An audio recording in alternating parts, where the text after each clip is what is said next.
রথযাত্রার দিন এই ছোট্ট কুকুরছানাটার সঙ্গে যা ঘটেছিল সেটা দেখে সবাই অবাক হয়ে গিয়েছিল। পুরীর রথযাত্রা দেখে ছোট্ট টুকাইয়েরও ইচ্ছে হলো জগন্নাথ দেবের রথ টানা। বাবা, ওই দেখো জগন্নাথ দেব। আমিও রথের দড়ি টানবো। এত ভিড়ে তুমি যেতে পারবে না বাবা, দূর থেকেই জগন্নাথ দেবকে প্রণাম করো। কিন্তু ভিড়ের জন্য তার সেই ইচ্ছে পূরণ হলো না। বড় রথ টানতে না পারলে আমি নিজের রথ বানাবো।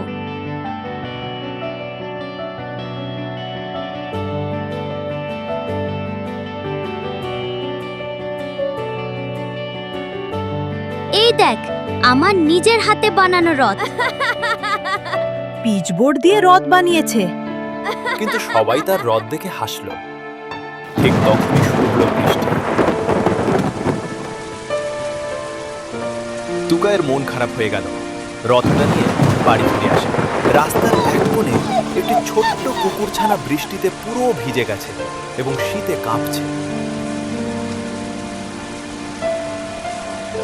হাজার মানুষ জগন্নাথের রথ টানছিল, কিন্তু সেদিন ভগবান শুধু এই ছোট্ট কুকুরছানাটার জন্য অপেক্ষা করছিলেন।